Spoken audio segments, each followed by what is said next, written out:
Jamaah rahimani wa rahimakumullah, hadis yang menyebutkan tentang ular di dalam rumah itu hadisnya sahih, yang mana Rasulullah SAW perintahkan ular yang di dalam rumah untuk dibacakan Al-Quran, ya, bacakan ta'awud, bacakan basmalah, bacakan ayat kursi, ya, bacakan 3 surat pendek, ya. Kalau itu dibacakan ternyata ular kemudian cepat-cepat pergi dan keluar, alhamdulillah selesai. Artinya jangan dibunuh. Tapi kalau sudah dibacakan Al-Quran, ya, tetap ia di rumah, ya, tidak keluar, tetap di situ, misalnya, padahal sudah dibacakan berulang-ulang, berarti itu ular beneran, ya, itu ular betulan. Kalau yang pertama tadi, kemungkinan besarnya itu jin yang menjelma menjadi ular, kemudian masuk dalam rumah. Ketika kita bacakan, tentu dia akan pergi, ya. Tapi kalau tidak pergi, berarti itu ular beneran. Setelah kita bacakan, boleh dibunuh. Jamaah rahimakumullah, sehingga jangan sampai ular yang di rumah langsung kita bunuh. Khawatir itu jin. Khawatir kita tidak berhak untuk membunuhnya, karena sudah ada peringatan dari Nabi, di mana ular yang dalam rumah harus dibacakan. Sebagaimana seorang pemuda ketika perang Khandaq, seorang pemuda pengantin baru, ya, ia bersama Nabi dalam perang Khandaq, kemudian izin, wahai Rasulullah, perasaan saya tidak tenang, saya pengen pulang, saya pengen ke rumah. Nabi izinkan, silahkan bawa tombak, khawatir ada orang Yahudi atau musuh yang berbahaya. Ia membawa tombak kemudian pulang ke rumah. Ketika pulang ke rumah, dilihat istrinya di depan pintu, di luar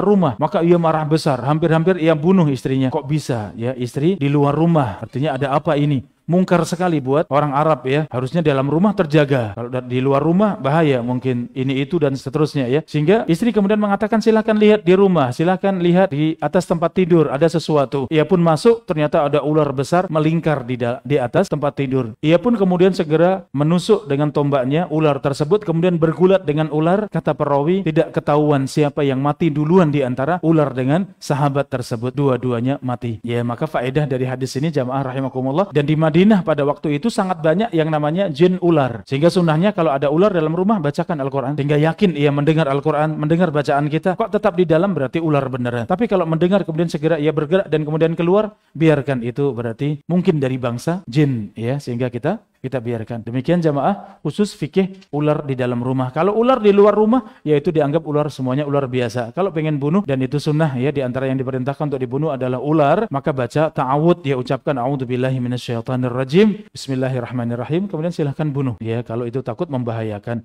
Allahu ta'ala a'lam.